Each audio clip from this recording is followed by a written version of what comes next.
Good afternoon, brothers and sisters. How are you today? Everybody good?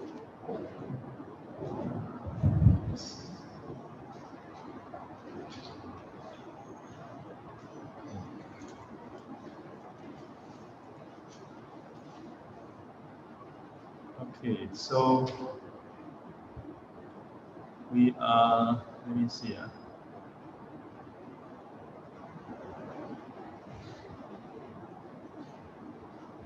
Okay, open up the page.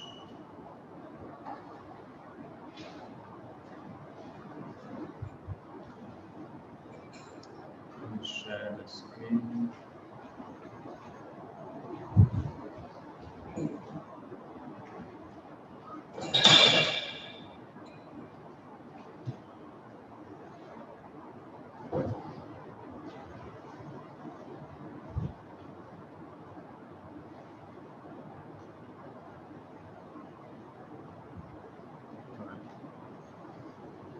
So did y'all do homework from last week?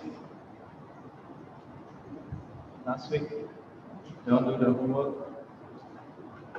What homework? Actually, it's extension of this. So to fill up the whole chart and then do multiple layers, up to 2 or 3 layers. Did y'all do the reflection on how each of these roles are dependent on conditions, subject to change? Yeah, y'all try. So, did you find any role that is permanent, that is not dependent on conditions? So, one of the questions that came up was from myself. I have replied in the yesterday. Yeah. Did y'all watch the video clips that we share in the channel? Yeah. So I hope most of the questions have already been answered. Oh.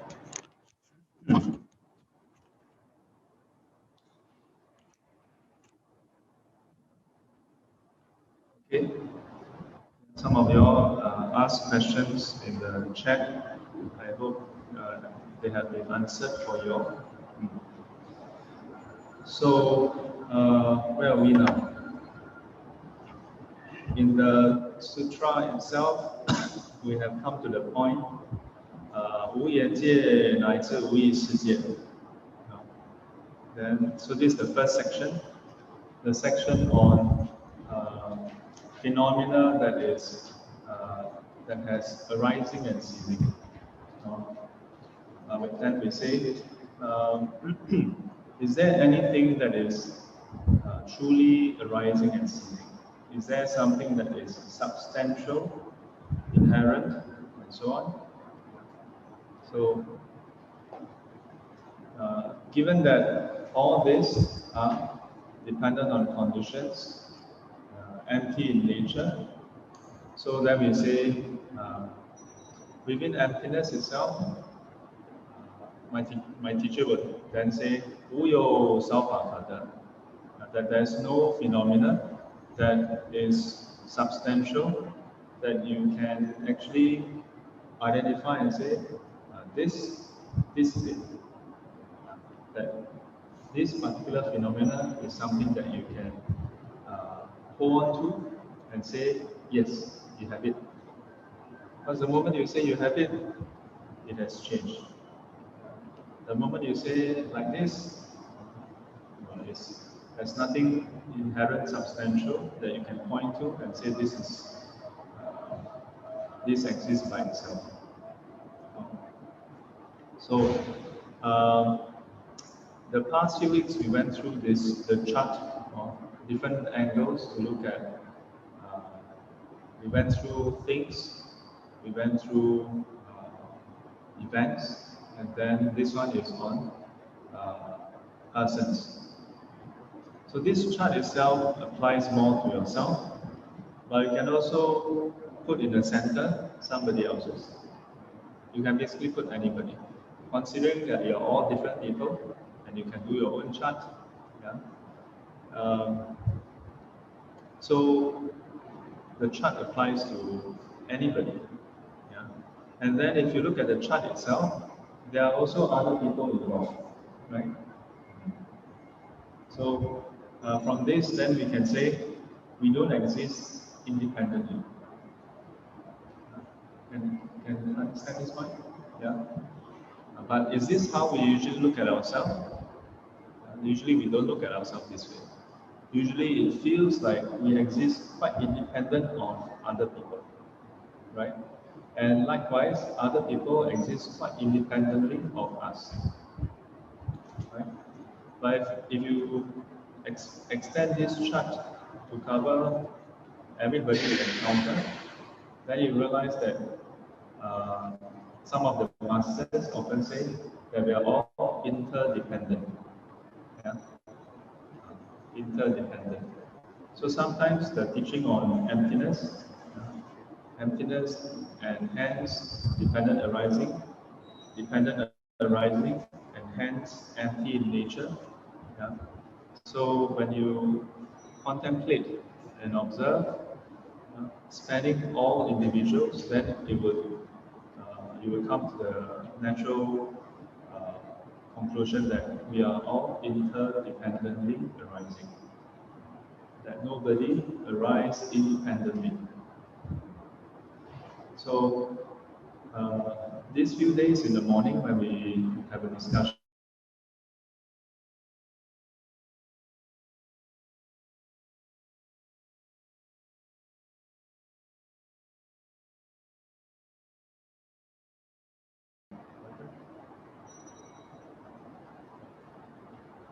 on the ones online, can you all still hear me? Can okay. Once it just disappeared for a while.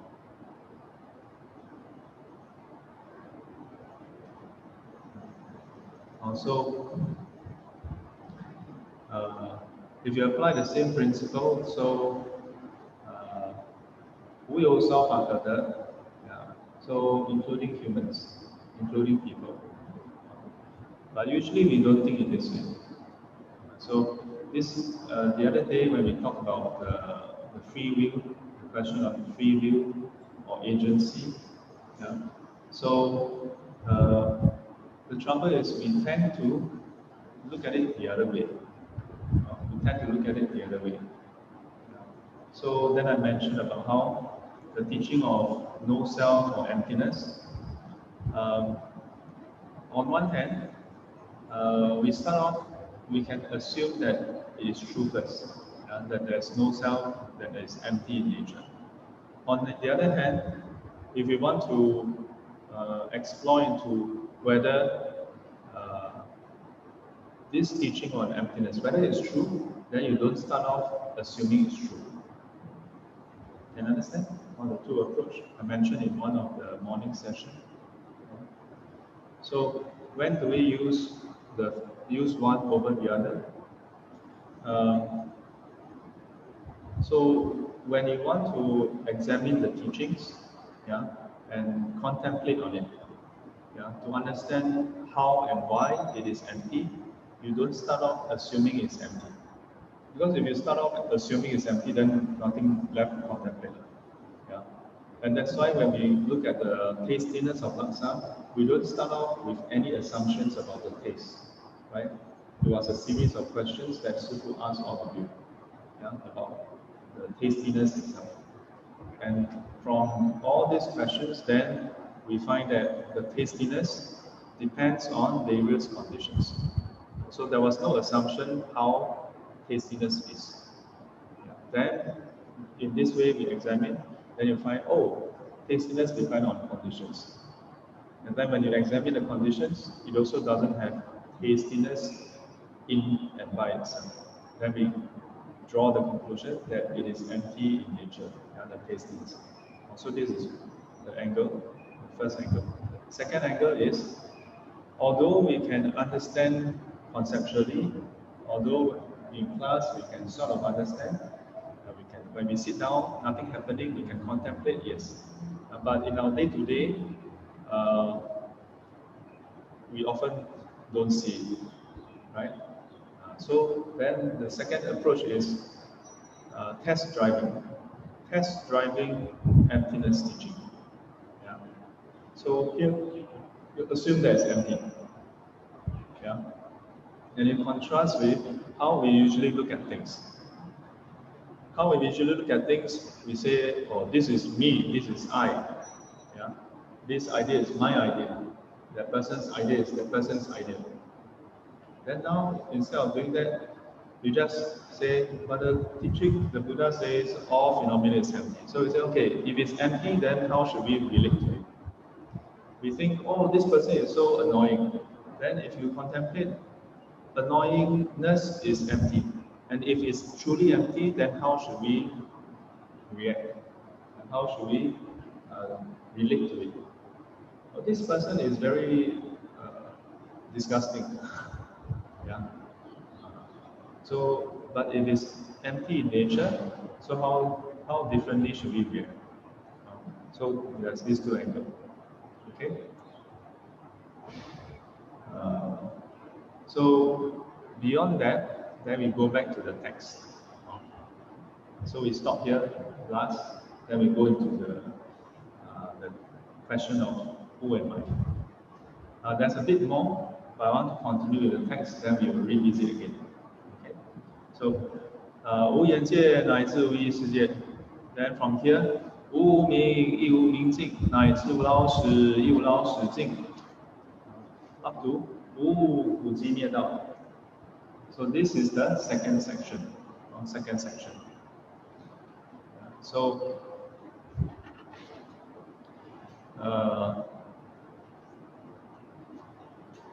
I think for many people who have recited the Heart Sutra many times, you'll know that this part, 无明亦无明尽乃至无老死亦无老死尽 this section is on the 12 links of dependent origination. Yeah? Or maybe you have attended the class before, then you have heard the explanation, so you know. Or maybe you have seen other texts and they explain it, so you know. Or maybe you don't know. Yeah? But if you're like Sifu is not, it's quite stupid. So since when I was in my 20s, when I memorized the Heart Sutra, then also people chant, I also chant. But all the while, I didn't know that this part is on the 12 links. Yeah, I didn't know. Because why? Somehow, if there's ever a talk on the Heart Sutra, usually it's just directly talking about emptiness, you know. And sometimes when there are talks on emptiness, then talk halfway then, 犹如虚空 like an empty space. And then 不可说 cannot be described. Then you see a lot of the students, usually the very senior one, very good. Yeah, cannot be described. Oh, very good. Yes. Then of course, initially when in my 20s, when you attend talk, then Chinese we say 似懂非懂, yeah, like as though you understand, but actually don't understand. Don't know whether you understand. Yeah. So and also because I'm lazy, yeah, I don't go and read here, read there. Yeah. And because when it comes to reading, I only read the English text. When it comes to listening, I tend to listen to Chinese Dharma talks. Because last time, not so many English Dharma talks. So English Dharma talk, usually in the earlier days, Chinese Dharma talk would be, all the Chinese Dharma talks. But English text, usually not on Mahayana teachings, right? Usually on the Pali Canon. Yeah. The late Bhante Dhammananda, a lot of his writings in Singapore, Malaysia, Southeast Asia. Yeah. Only in the late 80s, then there are some talks by the Western monks and nuns. Yeah. So, and they usually don't talk about Heart Sutra also. Yeah. Venerable Tutan Chodron, back in the 80s, she was quite active in Singapore. My sister was back then in the NTU Buddhist Society. She served as the president. I see. Yeah. So we got to know Venerable Dr. Choden.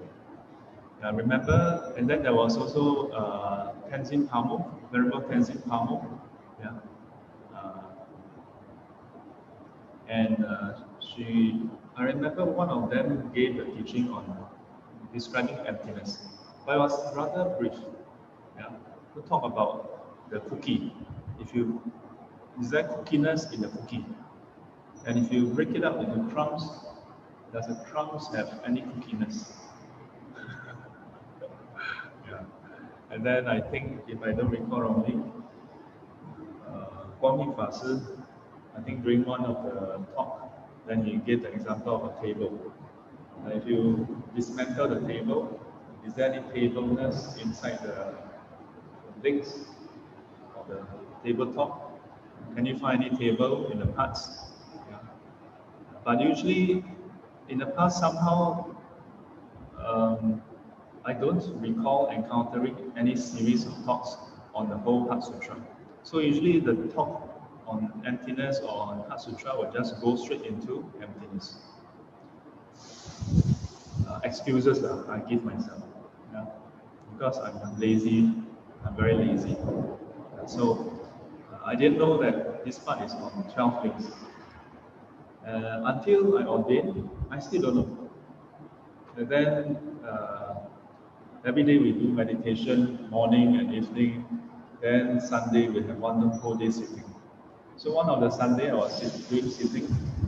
Then we will do Anapanasati, mindfulness of the breath. Then we'll do a bit of contemplation. Then we'll do Anapanasati again. Then we'll do contemplation. So the afternoon, it was a few weeks. I was doing contemplation on emptiness. So 1 week contemplate on emptiness of my mother. Oh, scared the hell out of me. Oh, almost go like got a bit like 心慌意乱. Yeah, it was quite fearful for me when I contemplate on the emptiness of my mother. Yeah. And then another week I was going through the verses. And then suddenly it hit me. 无明亦无明尽，乃至无老死亦无老死尽. Ah, this is the 12 links. Took me so long. Took me so long. Sometimes good and bad, you know. Yeah, because when you learn in a class, like now, so to just tell you this is this, this is that. So you just know because I tell you. But if you figure out yourself, oh, very exciting. You say, oh, it's like you have a guided tour versus you go and dig the cave, you know, and then you oh, yeah. But anyway, too bad that you sign up. So the advantage is when you sign up for a class, you dig, it's a guided dig. So you won't dig and then conclude wrongly. You won't piece the parts wrongly together. Yeah. Also, this is a guided tour. So if you look at and you all even have the reference notes. So inside, I even draw the chart, the 12 links. And it actually comprises 4 sets. Yeah, 2 sets. It's a dual pair. Oh. Yeah, so can you all find it, especially for Albert and Everett? Can you all find? Yeah. 无明亦无明尽. Albert can Wow. He thumbs up. On the part on no ignorance, yeah, and no cessation of ignorance, up to no aging and death, and cessation of aging and death. Yeah, so that sequence. So a simple breakdown is there's the up to, right? So it's actually the 2 pairs. No ignorance, then up to no aging and death. Okay, that's 1 set. Then the second set is no cessation of ignorance up to no cessation of aging and death. Okay, so far so good? Can? Everybody can? Look at me, eye contact. Everybody can? Must nod your head, cannot must shake your head. Those who cannot get it, raise your hand online. Don't just smile, oh, jelat, Sifu looking at me. Huh? Can get it? Live student can get it? No? So the first sequence is the what we call 生死的缘起. Yeah. The first sequence describes the arising of what? Of birth and death. How birth and death come about. Okay. The second sequence describes the 涅槃的缘起, the arising of the cessation of birth and death. Yeah. Or we can say the arising of Nibbana, so to speak. Conditions leading to the arising of Nibbana.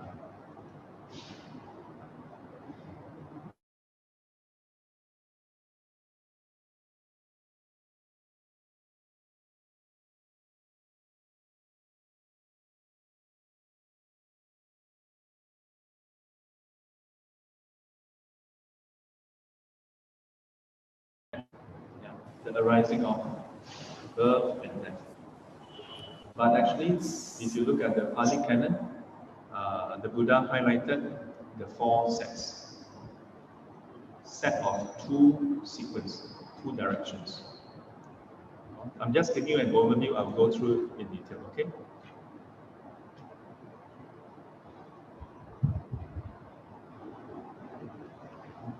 Spotlight me now. So far so good? Okay, so now we go into the first sequence.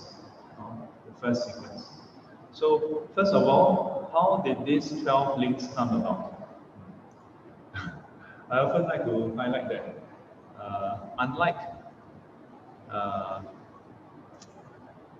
unlike what we usually think of the academic study of subjects, it is not that the Buddha, after attaining enlightenment, and then sit around and think, let me come up with some amazing teachings.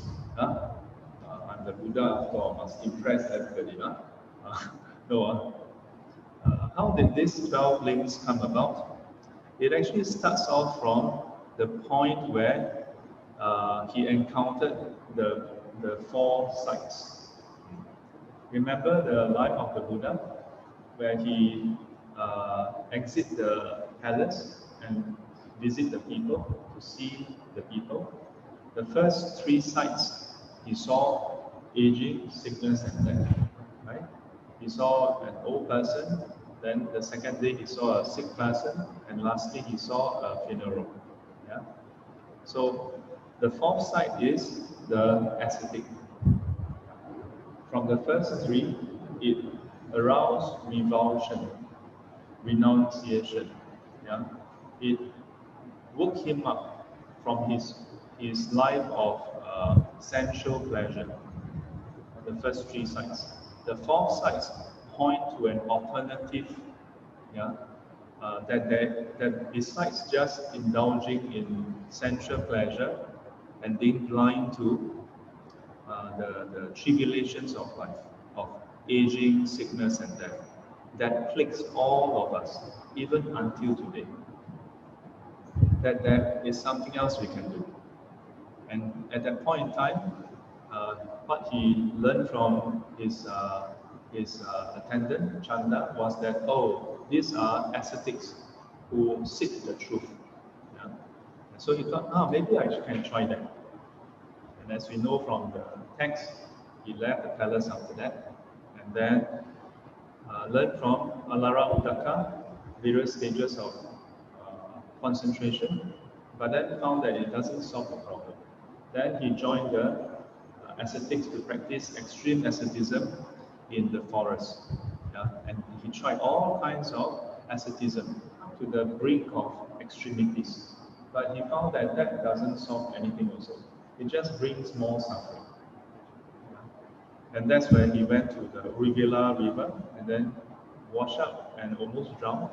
And in that moment, heard the famous verse, yeah, between the father and the son on the boat passing by. The father was teaching the son how to tune the instrument, and then the verse was basically that you need to tune it just right. Not too tight, not too loose. Yeah? If it's too loose, you'll not produce any sound. If it's too tight, the string might snap. Yeah?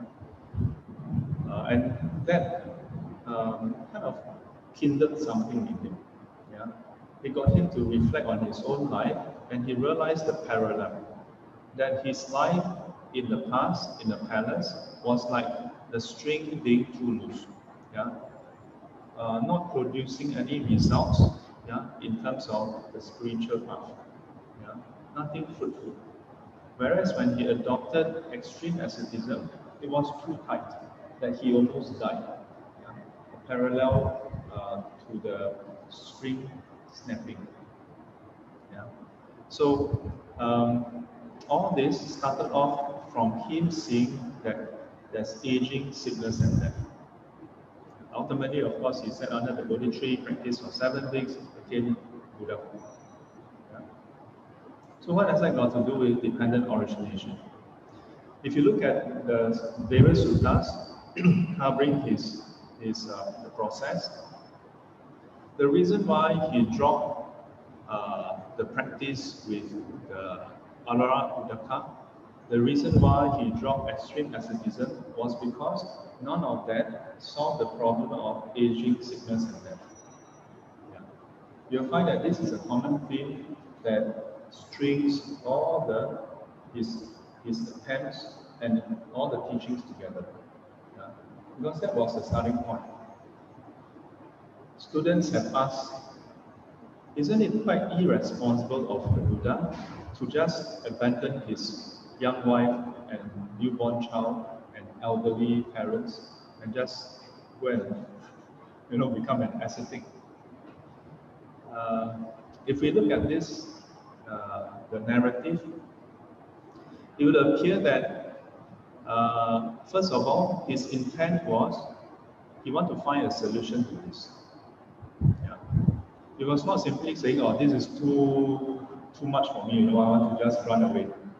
It's not escapism. He was going out to find a solution. One could even say his intent was to find a solution and then come back to share the solution to liberate them. Yeah? Which, if you look at what happened, he did.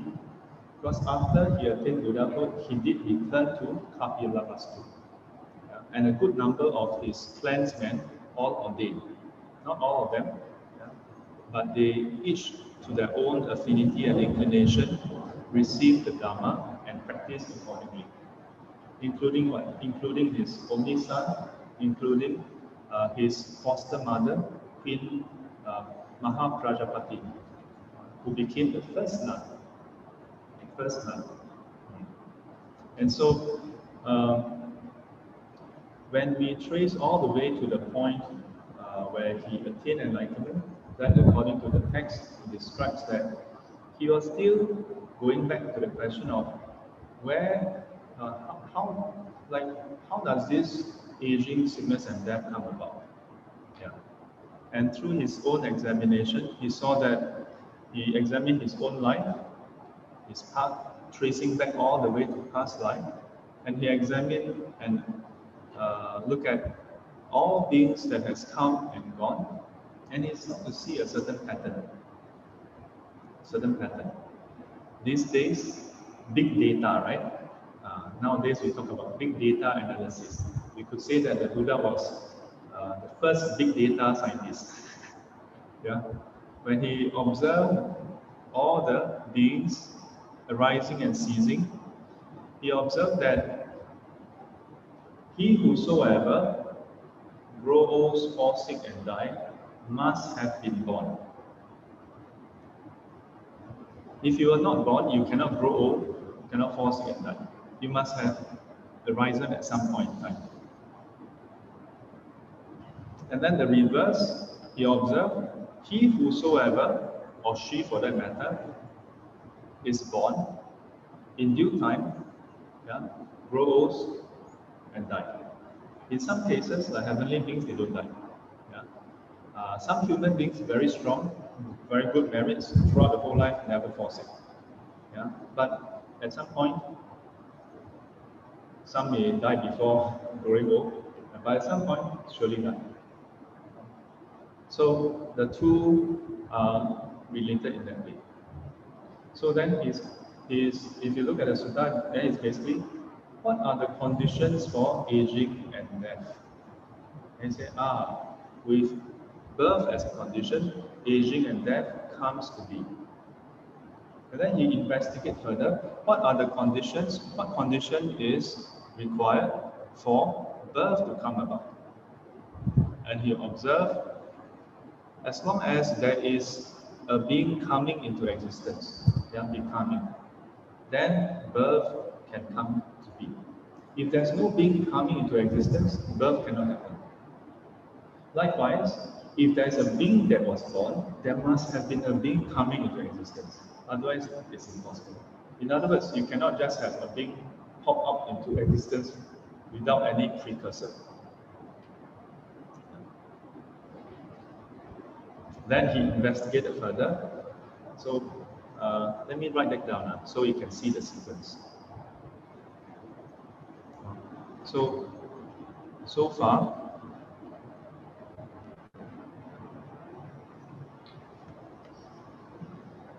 far we have this ignorance. Oh, wait, let me share the screen.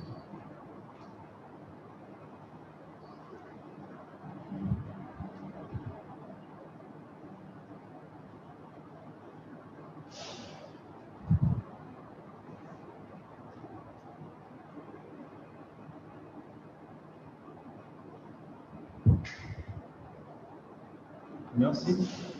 Okay. So we have ignorance, and then cessation of ignorance,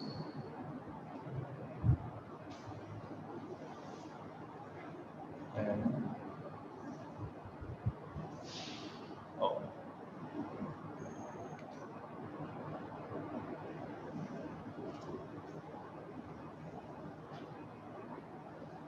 this is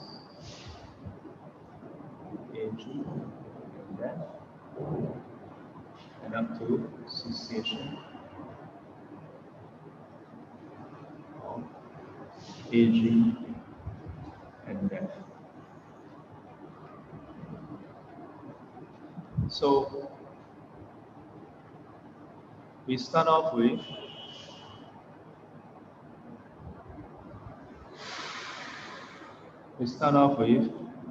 aging and death.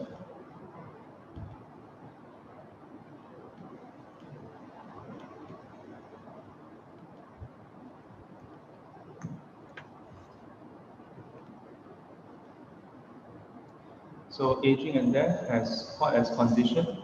Birth.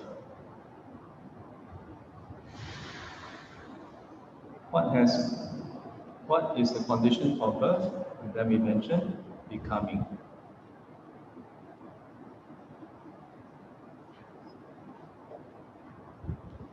And then he observed, or he inquired into it, what is the precursor condition? What is the condition required that must be present for a being to come into existence? There must have been clinging. Yeah? Clinging.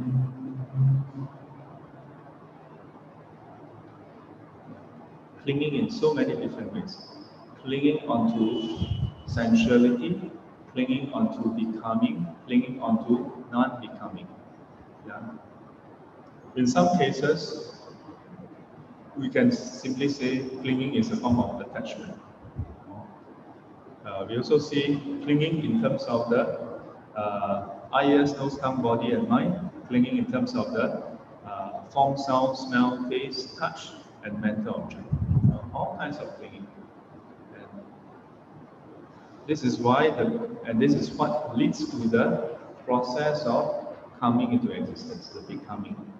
And becoming in terms of sensual desire realm, form realm, formless realm. In terms of clinging, that it also includes clinging on to views. Clinging on to views. So then, what is the basis, what is the condition for clinging to even take place? There must be prior craving.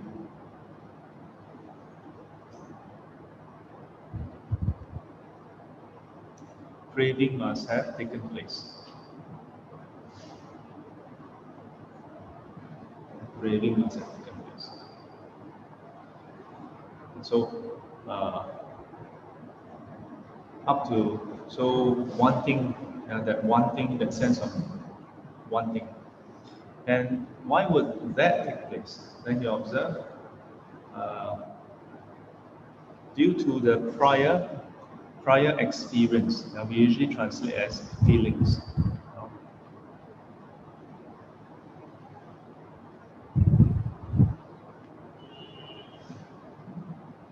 If you have not experienced something, can you crave for it? You cannot be craving for something that you have not experienced before. And when we say experience, it can be direct, it can be indirect experience. Yeah? Because sometimes you may think, hey, I have not gone to this country before, but I yearn to go to this country.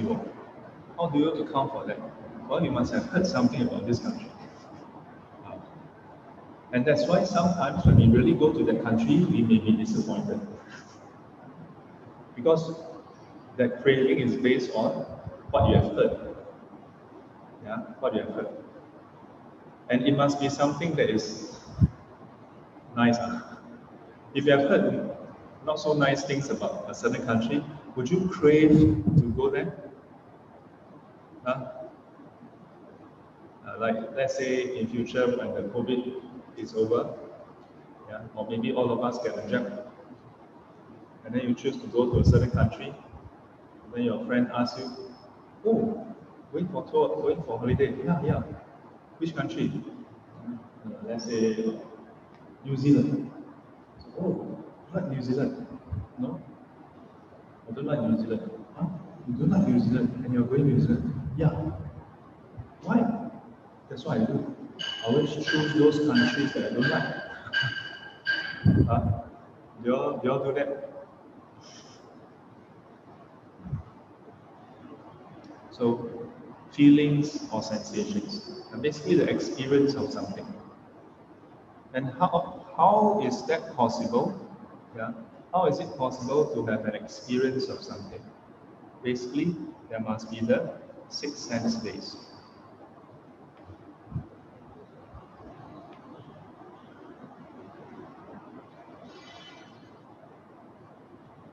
If the sixth sense base has conditions, then feelings come to be.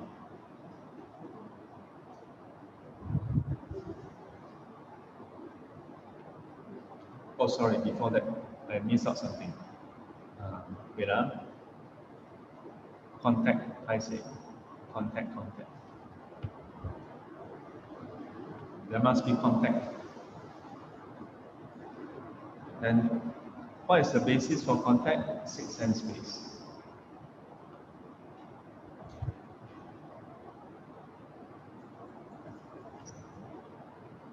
And what is the basis for the sixth sense base to come to be?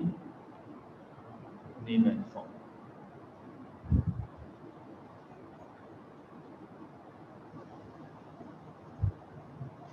And what is the basis for this name and form to come into existence? Consciousness.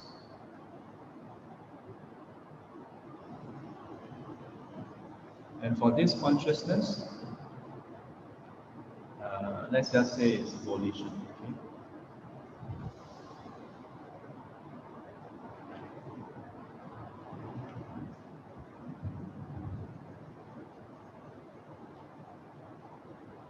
volition formation. And what is the basis of this volition formation? Ignorance.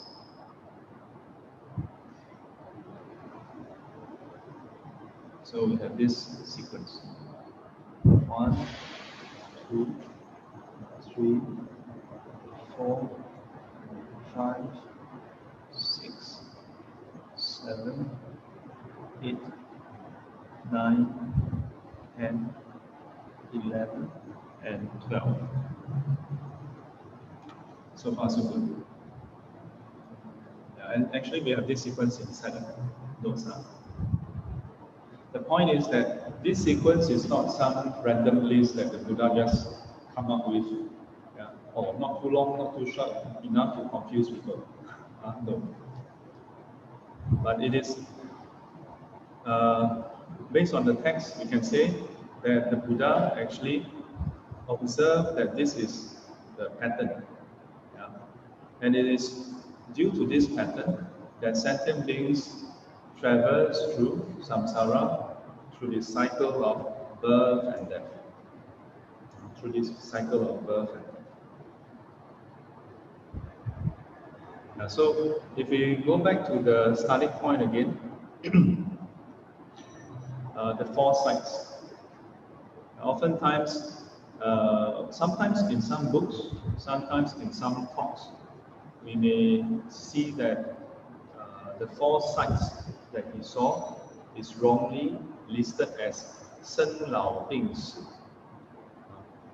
Wrong, that is incorrect. Birth, aging, sickness, and death. That's not what he saw. I mean, he saw, but that's not the four things he saw when he left the palace to visit the people. Yeah. And of course, there are sometimes students will be like, Shifu, you teach emptiness, but you're quite pedantic about some things, you know. You have a lot of attachment. Yeah, you can say it's attachment, I don't care. But if that is not what the Buddha saw, that's not what the Buddha saw. Please don't tell me that, oh, no attachment, so you can say anything you want. No. Yeah. And there's an important point here, which is that because at the point where he left the palace, it was, at least historically, it was not apparent that birth was a problem. Yeah? He did see Rahula as bondage, yeah? But birth itself was not described as a problem yet. In fact, if you consider this part here, birth, aging, and death, yeah? And then you transpose with the first noble truth of suffering, yeah? Right? The first noble truth of suffering, the truth of what suffering is, right? So the first four is aging, birth, aging, sickness, and death, right? Then contact with unpleasantness, separation from loved ones, not getting what you want. In short, the whole mess of the clinging on to the five aggregates is suffering. Yeah. So when we look at the teaching on suffering, aging, sickness, and death is readily seen as suffering. But how about birth? What about birth? How many of you think that birth is suffering? Maybe after working for a few years, you feel like birth is suffering. But generally speaking, do people look at birth as suffering? Most people don't. Most people don't. And in some of the texts, the way they describe, and many times it's from commentary, they describe how, in the birth, during the process of birth in the womb, it is not comfortable, and going through the birth canal is painful, and hence birth is suffering. But if you look at the Pali Canon, it gives a very congruent reason. Yeah. Congruent in what sense? That it is in line with the rest of the teaching. Yeah, that it is on this basis, this teaching here, that because aging, sickness, and death comes about from birth as condition. And since birth is a condition for suffering to arise, then birth itself cannot be far from suffering. This is the basic. Very interesting. If something can give rise to suffering, that itself cannot be far from suffering.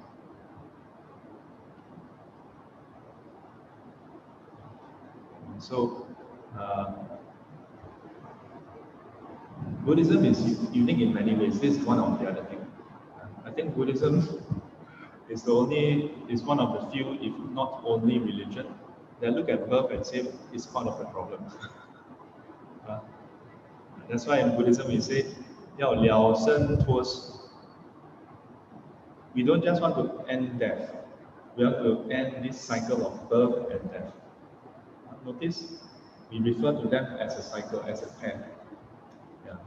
But we don't, most people, throughout history, we seldom see birth and death being linked together. This is the Buddha's wisdom. And so, if you look at this sequence, this is describing the arising of birth and death. And this is, you can say that this is the forward direction or the reverse direction. And then there's the other sequence, the other direction, which is starting from ignorance. Just now we started from ignorance or not? No, we started at the end, right? We started from aging and death. In fact, that is how it started. If you look at the Sutra itself, the question was, how does aging and death come about? You'll be, in a way, it wouldn't make sense that the Buddha just start off with ignorance for no reason. Yeah. So ignorance is not something that is a doctrine that he just decided, okay, let me just fit in somewhere. Yeah, but it is from his own observation that this is the sequence. Then that's why I say forward or reverse depending on your angle. I consider this to be the forward sequence, and starting from ignorance is the reverse sequence. Yeah. If you look at how it starts, then this is the forward sequence. Because then the Buddha starts from ignorance and consider, with ignorance as a condition, then volition formation arises. With volition formation as a condition, then consciousness arises. Yeah, and consciousness in this case, in most lineages, we consider this to be the rebirth consciousness. And here it refers to the first arising of consciousness in this life. Yeah. In any particular life, there's the first sequence of consciousness. And this then starts the process through which name and form come about. So name and form, here, this refers closely to mind, and this to the physical body.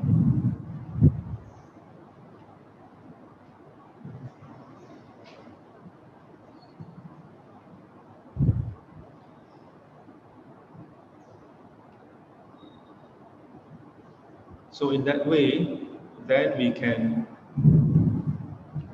also then chop it up and say,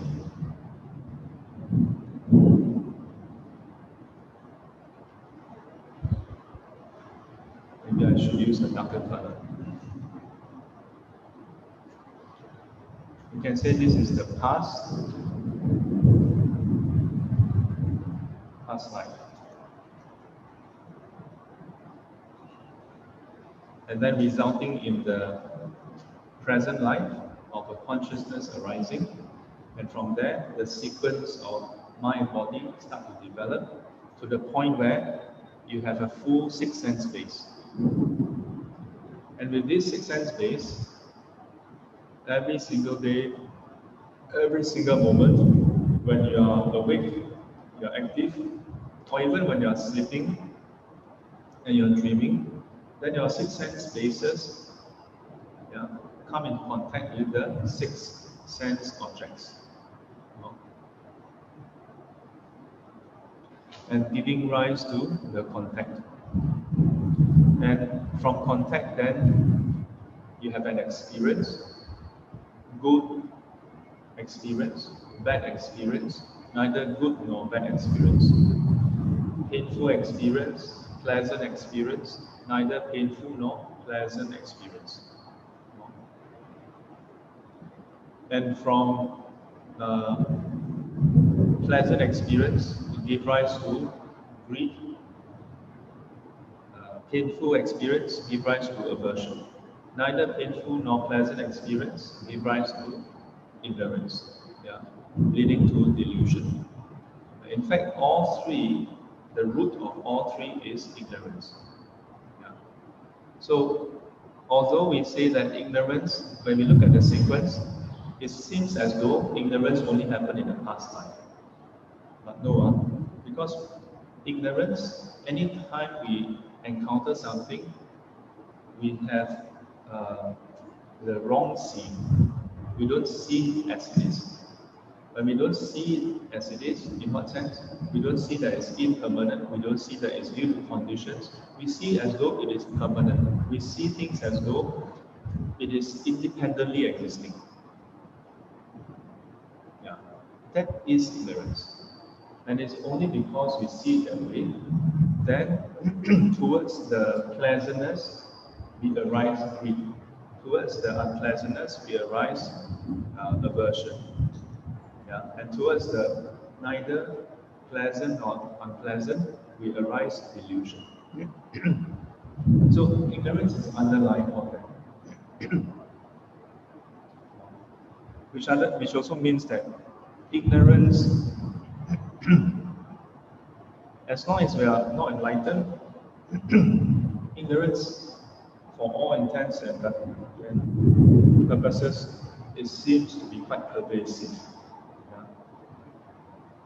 Because we keep seeing it only. And because of that, then the experience leads to all the different defilements arising, and that is the catalyst for craving to arise. You notice that in this sequence, there's no direct mention of any defilements, right? But it doesn't mean that the defilements are not active. Similarly, when you look at six sense base itself, by itself doesn't lead to contact. You still need what? You still need six sense object, right? Eye, ears, nose, tongue, body, and mind, form, sound, smell, taste, touch, and enter object as the corresponding sense object. And notice that consciousness is mentioned ahead. But usually, in all the teachings, the Buddha himself lists out sense-based, sense object as a condition, then consciousness arises, right? Yeah. So there are some teachers in recent years, or maybe not so recent, but in recent times, insist that the consciousness is not a rebirth consciousness. But then, if that's the case, the whole sequence is going back and forth. So in fact, these two then arise consciousness.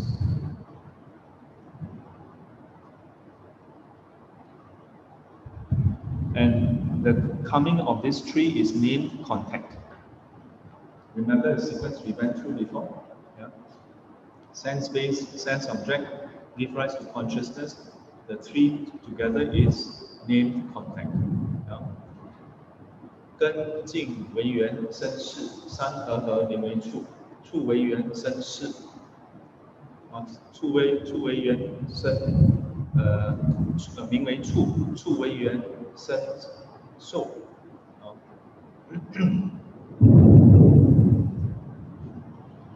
So we have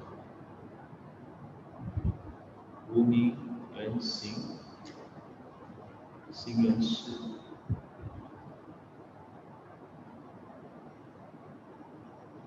是缘名色，名色缘六入，六入缘处，处缘受， So when you have an experience, then craving arises. So an I and she. And then when you crave, then in between craving and clinging, must have more active ignorance and defiance. Then it can develop up to the point of strong attachment clinging. And we can then sort of draw a line here. And we say, then this is what leads to the process of taking rebirth. The process of taking rebirth.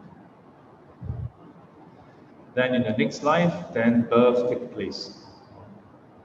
I am she.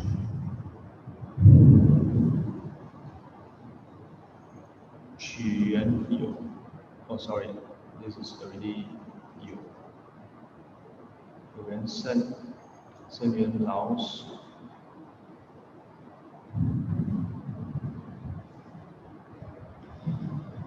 So when we learn the sequence, we usually start from ignorance.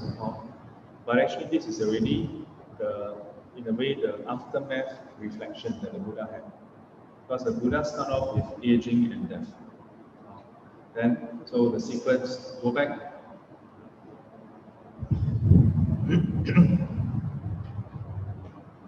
And from there, then actually in the sutta, after aging and death, there's a chant also. The chant is a standard formula you find in all the various sutta. Sorrow, lamentation, pain, despair, and distress, the whole mass of suffering arises.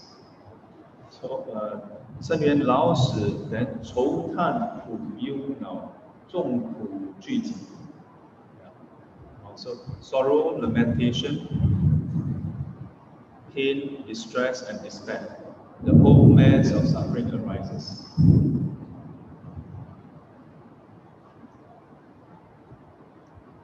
So, if you reflect on these two sequences, then this is called the reflection on the arising of birth and death, arising of suffering. So far, so good?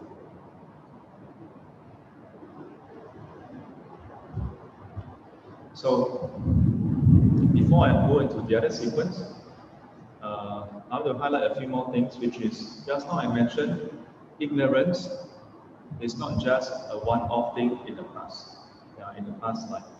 In the past life, since beginningless time, it's been ongoing. So, does it mean that ignorance is the origin of suffering?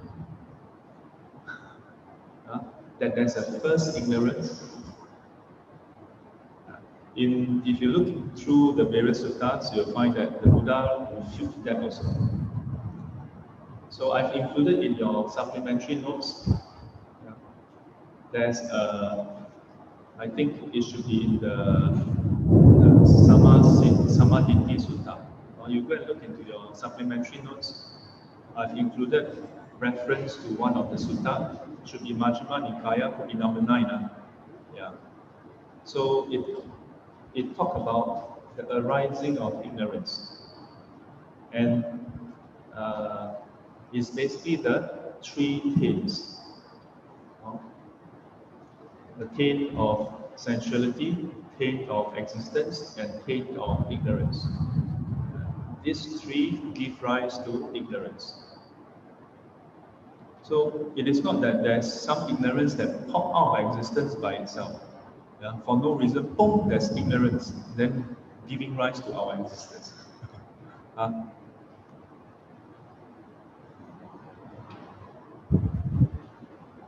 So this itself comes from the taints. Sensuality, existence, and ignorance. In a way, out of the three, sensuality is easy to understand because you experience sensuality through the senses, you have enjoyment, and then it clouds your judgment. When you're in a Dhamma class and Subu asks you, Is this suffering? Yes. Yeah. Is shopping suffering? Yes. Is hanging out with your friends? Yes. Suffering. Have I answered the question? Yes. Yeah. Everything yes. But when you are out with your friends, do you see that as suffering? No.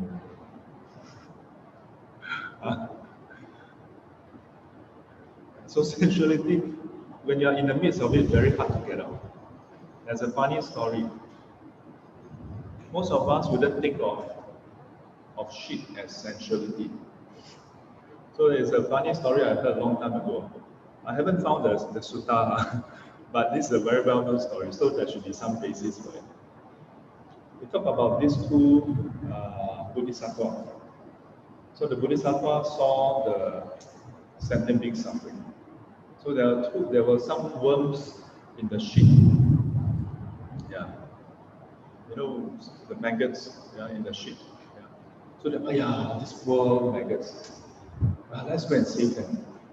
But then one of them said, hey, but according to the teaching, easy to get stuck in them. So maybe one of us go down, the other one stay back as a backup, in case if you get stuck, the other person pull you out. Say, okay. So one of them go down first. So go down, then the other one observe. Yeah, observe, hey, come still haven't come back. Then example happened, the one who is observing quickly go and snatch it, get it out. Well, then when he come back, I say, hey, what happened to you? why do you stay there for so long? Wow, I tell you what, when I go down and become a worm, wow, the shit very nice.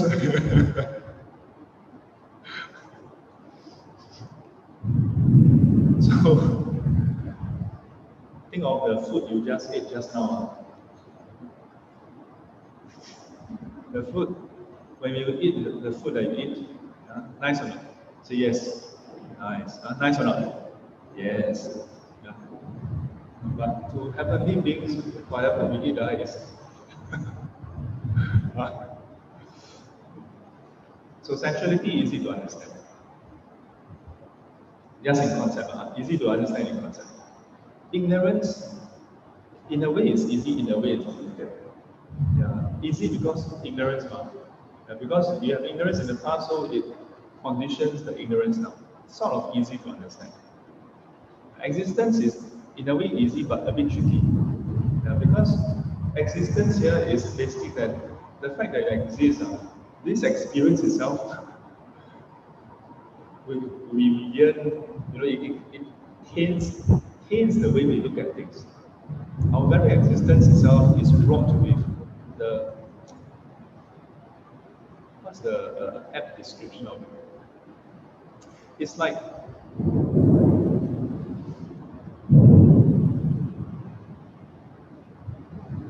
we talk about impermanence, right? But the way we exist, we don't see impermanence. And the moment you are existing, we tend to have that wrong way of looking at things, really. So all this combined together, then we tend to have ignorance arise again and again. So this particular ignorance, if we can say is I0, then this one is prior to that. No, prior to that. And in a way, why does sensuality and existence become a problem? It's also because of ignorance. And this ignorance, in turn,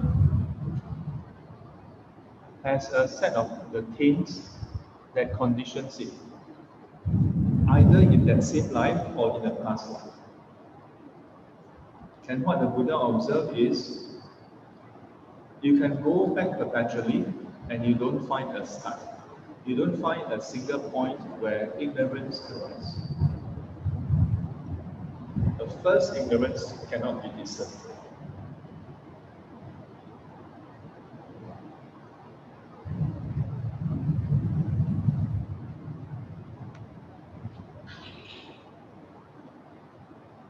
下雨了。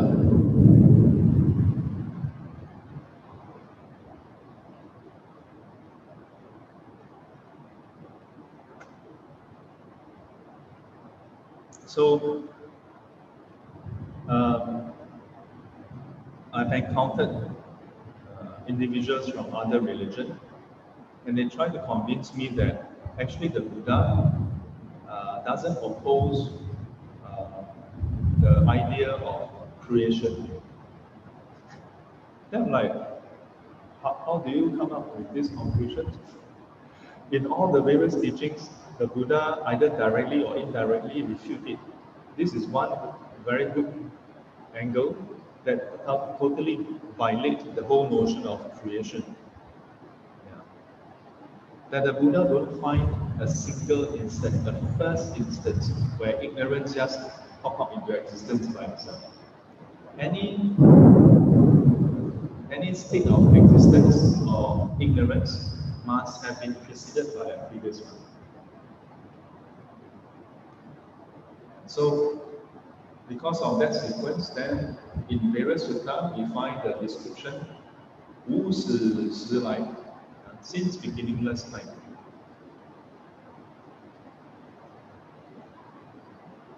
Or since beginningless time.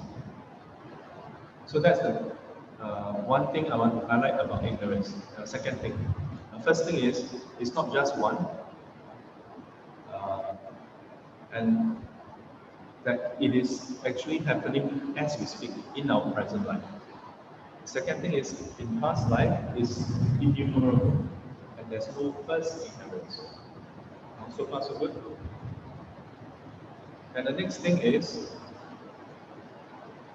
if you observe the whole sequence, there are many other things that is also present, but not mentioned. I've highlighted a few. Consciousness over here, six sense base, six sense object, not mentioned directly, right? But it is present. Without which, how do you interact, right? So when you learn the 12 links of dependent origination, you can understand it as a schematic overview. Yeah? Schematic overview. Whether you are from engineering or accountancy or business, we often have models, right? Yeah? But reality is oftentimes more complicated. But the models highlight certain key elements for you to understand how the thing works. Yeah? But it's not limited to just these 12 things. But why focus on these 12 things? Because these 12 things is where you can influence, you can manage. Yeah? How other things come into, when you come in contact, you try to change everything else, but don't change yourself, it cannot be solved. It cannot be solved. Like for example, we may say, oh, but Shifu, it's because the sense object that I encounter is also pleasant. That's why I have desire, I have craving. Yeah? If only people come, like, don't be so nice. Yeah. Who wants them to be so beautiful, so handsome? That's why I'm craving. Yeah. So how? Everybody wear masks. Now everybody wear masks. In Buddhism, we don't do that. We say you guard your senses. You guard your senses. And so you see this sequence, the ignorance in the past cannot be done. You cannot do anything about it. What you can do is the ignorance in the present life. The fact that we are already born, you cannot do anything about it. Already born. What you can do is, number one, guard your senses. So 守护根人, right? First step. Is that which you currently have a tendency to give rise to evil, unwholesome thoughts. Yeah, guard your senses. Try to avoid first. But this is not escapism. Okay, a lot of people try to take advantage of this and make false accusation, try to put down Buddhism, saying, "Oh, you see, you're escaping. Go and attend a retreat. But if you cannot deal with it, why you go and knock your head, right? So keep a distance first. Avoid those circumstances, those contacts that can lead to defilements. But it's not an end by itself. Ultimately, it is to practice the Noble Eightfold Path and then use the various teachings to help us what? To help us see things as they are. Yeah? To challenge the way we look at things to the point where we start to relate to it differently. And once you see it in its totality, then the way we relate to it will change. Like the examples we have gone through, such as how we relate to people. We may not consciously think about it, but we may think of people as based on our first impression. The person is like that. Yeah? Or maybe the impression is formed over time, and we think that it's going to persist. But now with this teaching, perhaps we can consider that given the right conditions, the person can change. Yeah? It doesn't mean that the person will change. Okay? Important thing. It doesn't mean that the person will change. Nor does it mean that the person will not change. It just means that the person can change given the right conditions.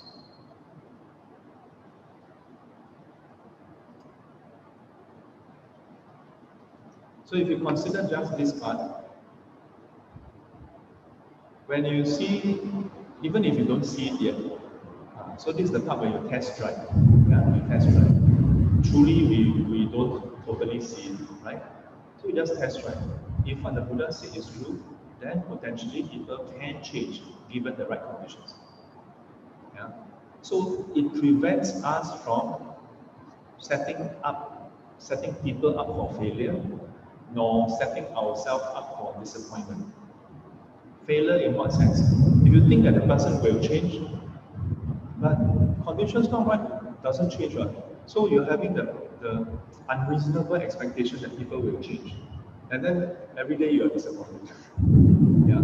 So you're setting them up for failure, and you set yourself up for disappointment. Or if you don't test drive the Dharma, then you're always thinking the person will not change, even though maybe the person has changed. And we know how our preconception can color the way we perceive what people do, perceive the way people are. Even if people have changed, but if we have preconception and we are stuck with it, then even if the person changed, we don't see it. And we may even misinterpret their intent. Then we actually restrict ourselves from opening up to others. So the whole sequence, how many ignorance are there in this life? How many ignorance? 1, 2? Let's just assume that we can use the symbol infinity. Yeah. Let's assume it's infinity. Actually, infinity is a funny thing, because in mathematics, there's a lot of quirks around it. Yeah. Some of you may be aware or may be interested. Infinity basically means infinity. So, how about infinity plus 1? Is infinity plus 1 equal or greater than infinity? How about infinity minus 1? Even for me, this part of the mathematics, my head go crazy. I don't know whether the Buddha will entertain this line of question. I think he will say, this belong to the Wuji. This one is a pointless, futile deliberation. But we can assume that it is a very large number. Okay, not 1, not 2. So similarly, there are multiple contexts Okay, I'm going to just use X-ray lah. Multiple contacts, multiple sensation, multiple craving, and multiple clinging. And along this part here, yeah, along this section here, at some point we may act on it. We may commit body, speech, and mind, yeah, and then plant new seeds. Okay. So some of the masters say that at the point of clinging, okay, at the point of clinging is where your volition formation is happening. Or some say that that is the point. Okay.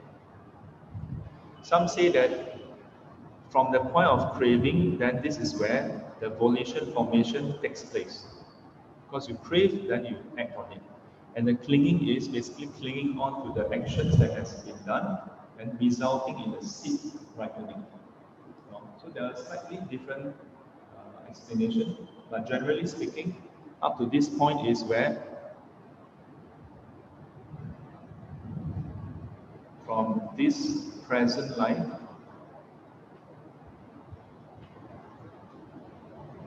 to future lives.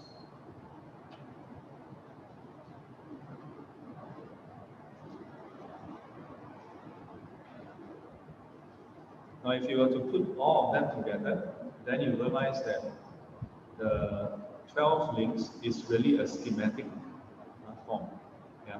If you were to expand everything out, it's a very complex web.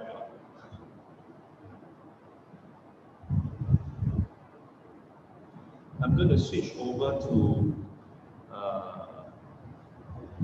let me see whether I can find it. These are some of the past notes from past lessons. Okay. So this is from the past. So this is the sequence that I want to highlight to you all. So this is the same sequence, but I have repeated it over a few lives to illustrate the point. That is not a singular serial process. Yeah. If you can look at the color, some of the color is a bit off. Okay. So if you follow the red color, then you find that there's the sequence 无明缘行, 行缘识, 识缘名色. So ignorance, then volition formation, then consciousness, name and form, six sense base, contact, feelings, craving, clinging, and then spanning to the next line. Then we have becoming and birth, aging, and death.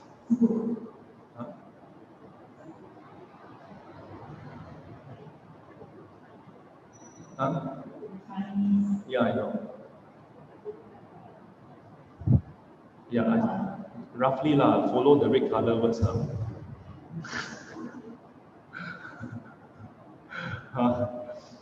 Roughly. Yeah. Just assume this is a diagram, okay? And the Chinese words is just symbols, okay? So you don't be fixated with which word is which one, okay? You can clearly see the English word past, present, and next, right? And you can see 1, 2, 3, 4, right? Can?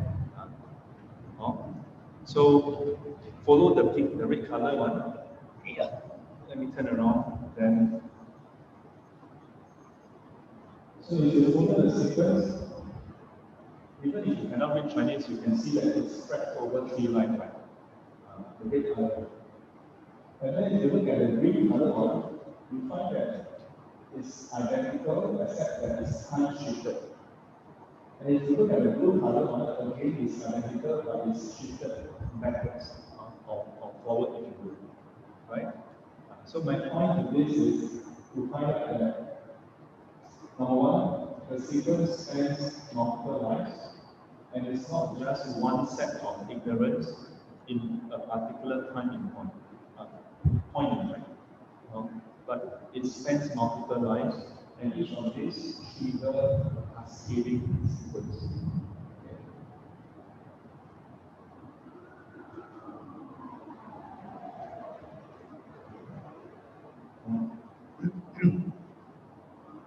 questions?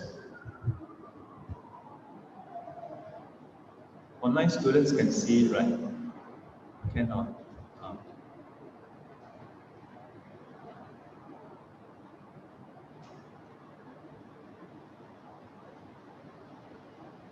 Now, if you look at this sequence, then, and if you add everything up, then it's more than 12 hours, because it's a repeating thing. And even then, it's not fully expanded. It's not fully expanded. Why? Because for many of the items, it's multiples. It's multiples. So, for example,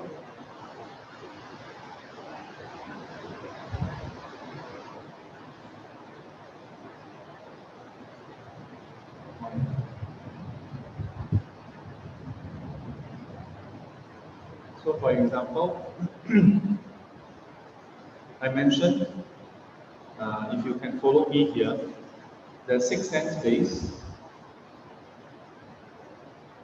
right?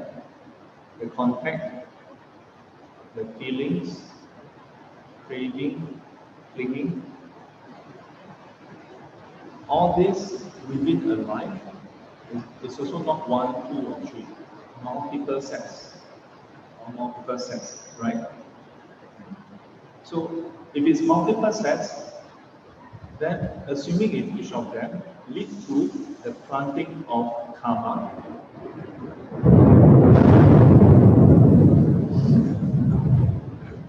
so then each planting of karma can potentially lead to a future life or supporting of future life. Then in one whole life, how many seeds do you plant? Innumerable.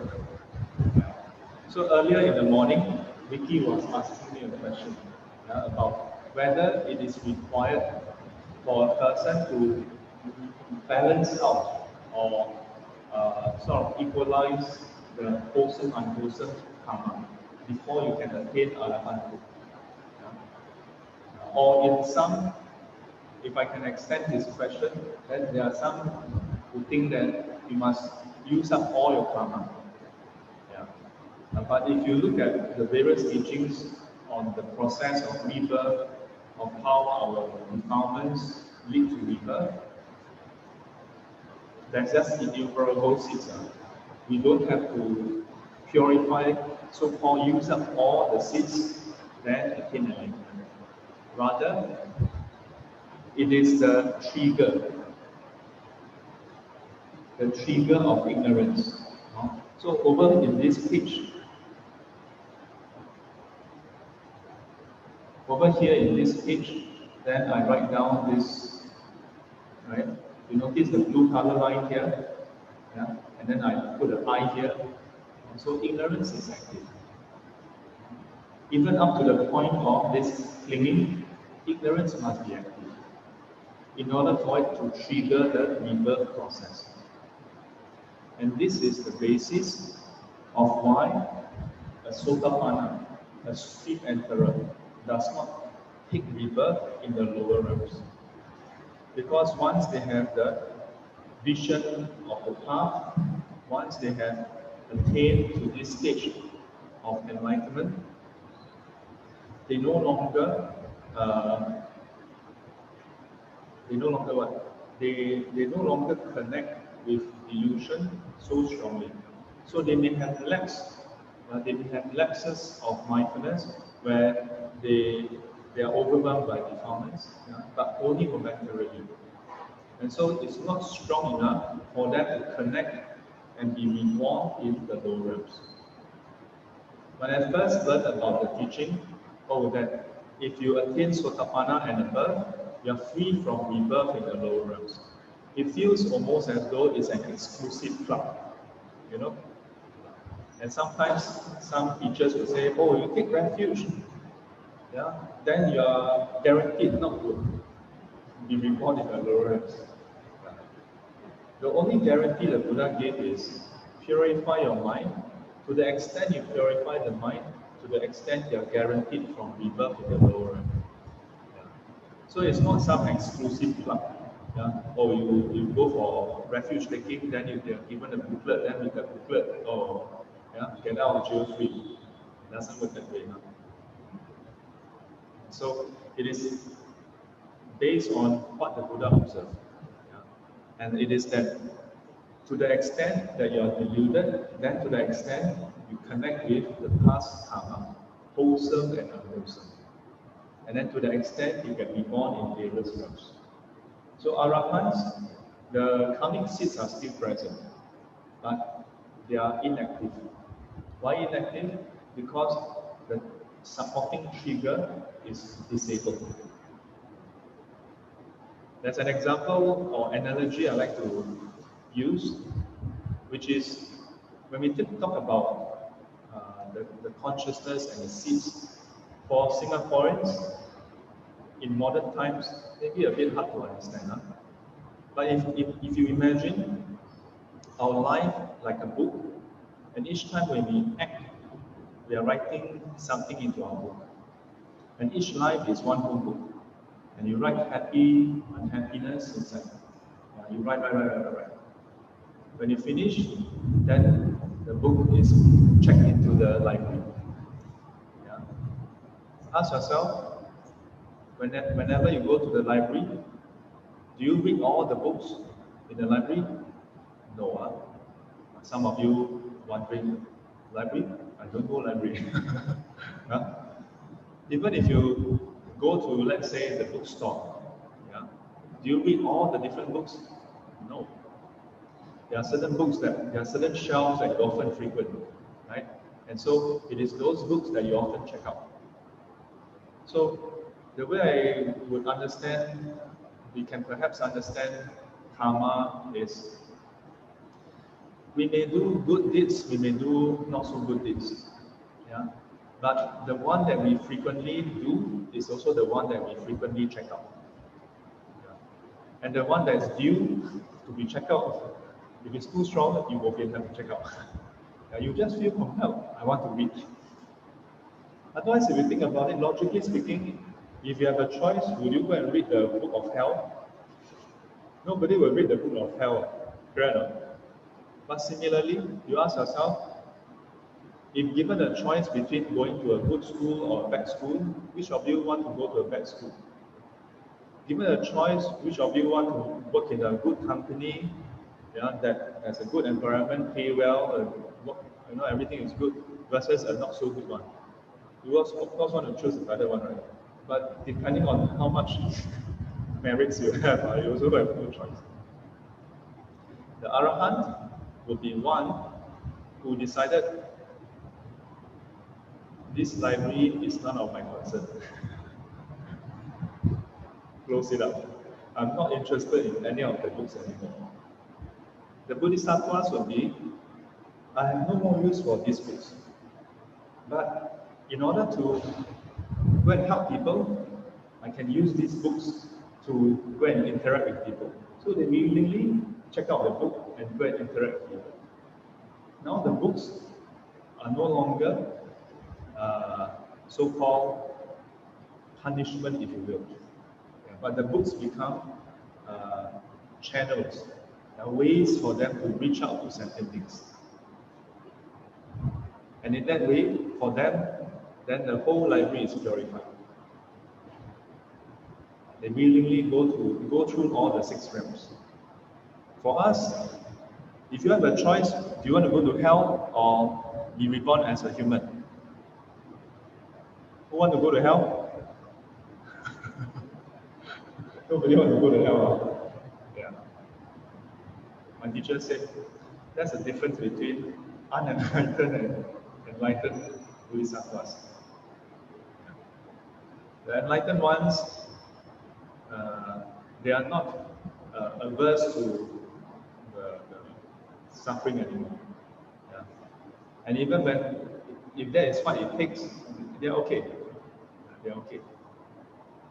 And so taken together, then in Buddhism, only those who don't understand the full teaching will look at it as escapism, including the whole idea of being reborn in Pure Land.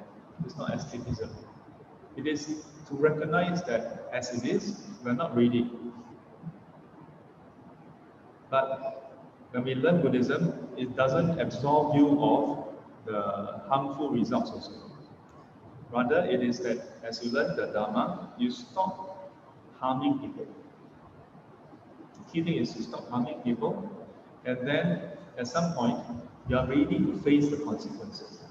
And even in the process of facing consequences, you can transform that to help people. Yeah. Unenlightened, you are just trying to avoid suffering. Avoid suffering. As and when you can avoid suffering. Yeah. And in the process, try to have something good. We desire more benefit. But from the Buddha's wisdom, you see that all there is in samsara is this sequence. The sequence of birth and death. So coming back, so this 12 links is also presented as 10 links. Yeah. And in many other suttas, the Buddha very skillfully presented it slightly differently. But generally, we say the 12 links is a common one. So far, so good. Anybody have any questions? Everybody good? So, just now I mentioned 2 sets of 2, right? So this is the first set of 2, forward and reverse sequence.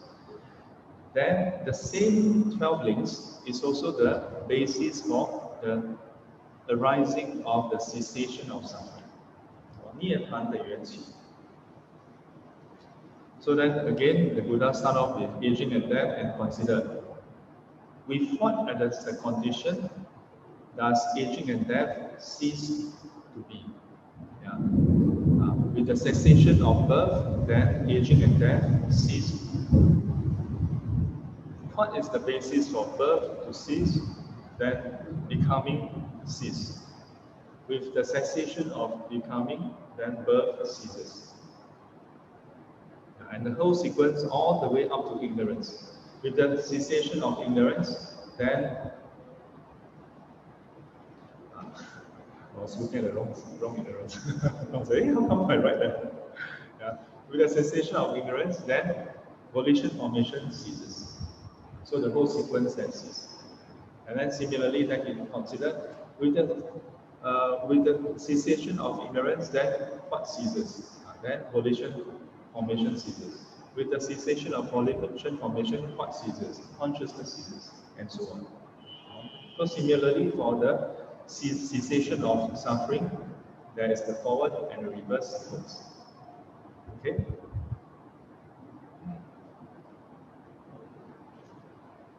Yeah, but in the sutta, it's just condensed into 无明亦无明尽，乃至老死亦无老死尽。Yeah.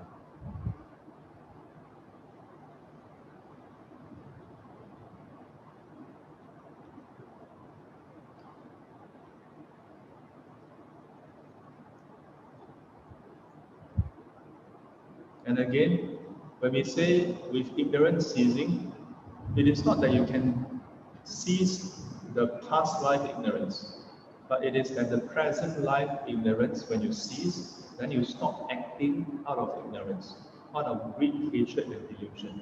And because of that, then you stop planting seeds that lead to future rebirth. So the future sequence comes to an end. And if you understand the teaching in this way, then someone can tell you, oh, actually, Buddhism advocates committing suicide. Then you will say, where do you get the idea from? Yeah, you will not have to, you see, let me go and check with Shifu. Hello, Shifu, I have a stupid question to ask you. And Shifu tell you, no question is stupid, except those that you don't ask. Then you ask your question. Then I say, oh yes, indeed, this is a stupid question. You should come and attend Part Sutra, then you will know the answer.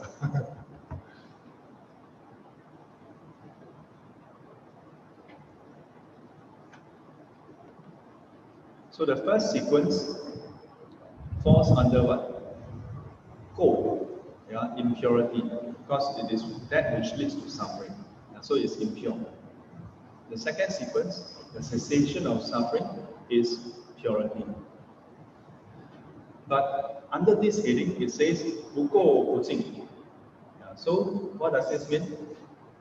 It's basically saying that within emptiness, if you consider all this sequence, it is also dependent arising. Yeah, the name itself tells you everything is dependent arising. In that case, everything is empty in nature also. So there's nothing substantial, inherent, that you can find. No inherent ignorance. Wow, what a piece of good news. Huh? Ignorance is not inherent in us, you know.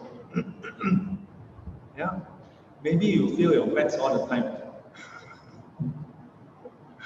Or if you're like me, your Chinese is horrible. Huh?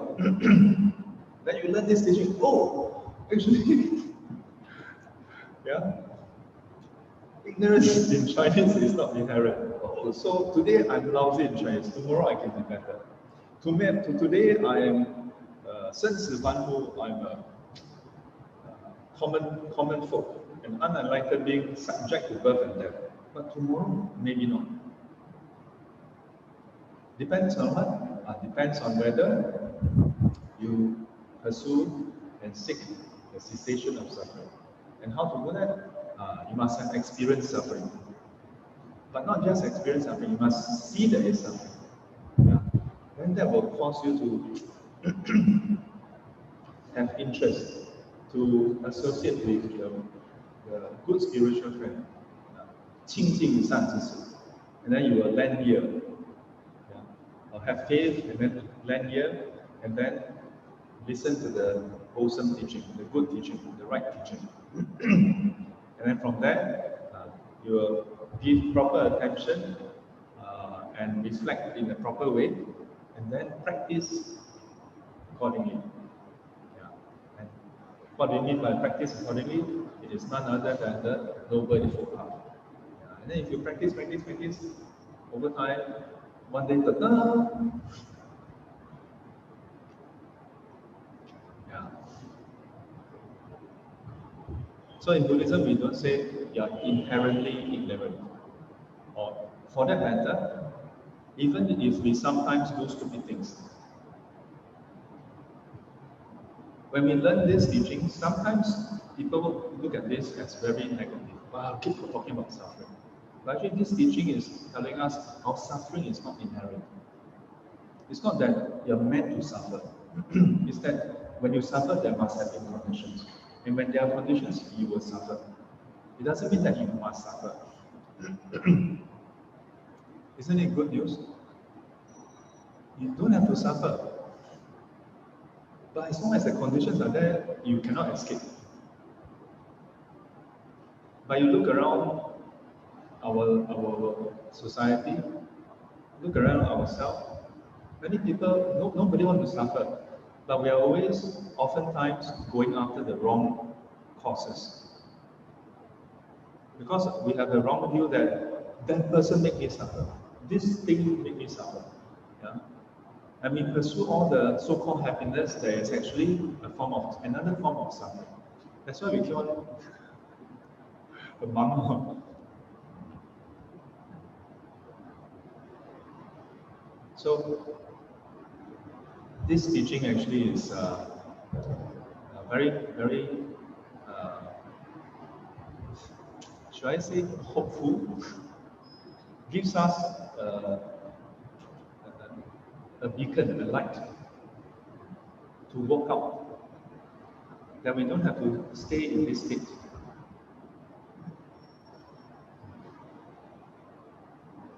So suffering is not inherent. Yeah? The cessation of suffering is also not inherent. If it's inherent, then you either have it or you don't have it. But because it's not inherent, you practice and you remove ignorance, then you can attain enlightenment. So that's good news. Next week, we'll go on to the next part. 无苦集灭道. 无苦集灭道. Which is the Four Noble Truths. Four Noble Truths. last thing I want to touch on this sequence is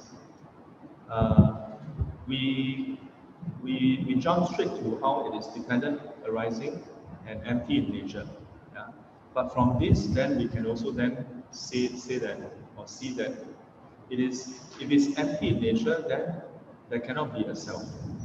And if there's no self, then there's no need for a self to go through rebirth. Right? If you look at the whole sequence, is there anything permanent, unchanging? No, ma'am. Yeah. But I will tell you, if you, at this point, at least try to understand it in concept. Some students will say, but Sifu, how to realize it? But they are not even convinced conceptually. Yeah. At least try to understand it conceptually, intellectually. Don't look down on intellectual understanding. It's actually the very crucial step. Huh?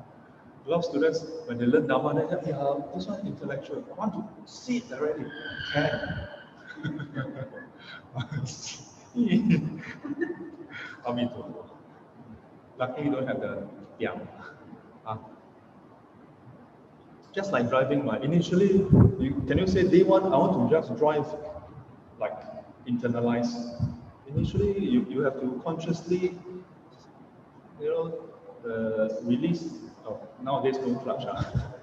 Initially, when you learn with the clutch, you have to consciously release clutch, and then until the biting point, and then while you're doing that, look at the rev. Yeah, but once you know, then in fact, once you know, the moment you think it, you'll stall. Very strange. Yeah. But initially, when we learn, we have to learn it conceptually first. Conceptually understand. Because ultimately, about the sequence, to fully internalize it, you must have the three knowledges. That means you must have the ability to observe beyond this life. But you cannot wait until you observe beyond this life, then you want to practice. Right? That becomes like chicken and egg. You have to start somewhere. Okay? Any questions?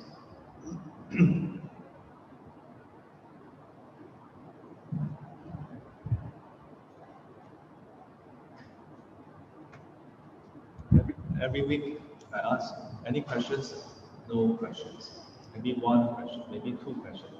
But every week after class, there will be one or two questions. Students will come up. Shifu, so sorry, trouble you. Actually, I have a question. But I didn't want to take up everybody's time. Don't worry. Shifu is still sitting here, so I have to take up people's time. Yeah? Online citizen, online students, any questions?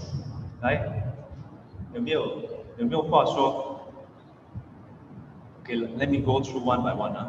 小芳 any question? Doreen, Go, any question? Sis, any question? Sifu. Yes. Yes, just now you mentioned that in the present life, there is the ignorance infinity moments, right? Yeah, like, so many of them. For the lack of better description, I say. Yeah. Yes. So if that is the case, how do you actually have a so-called cessation of it? Because then when initially when I learned, then I thought, okay, if it's just the 12 links, then okay, if you stop that, then yes, automatically everything ceases. But now when you think about it, if there's actually like a cobweb of so many of it that is influencing, then how can you actually ever stop it? Yeah. So how? So the first thing is, can switch off the thing. So the first thing is, in this present life, how do we then end that ignorance? So follow noble info power.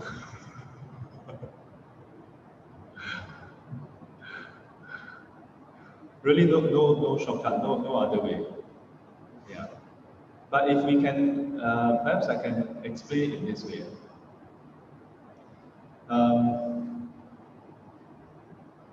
So, for ignorance to arise,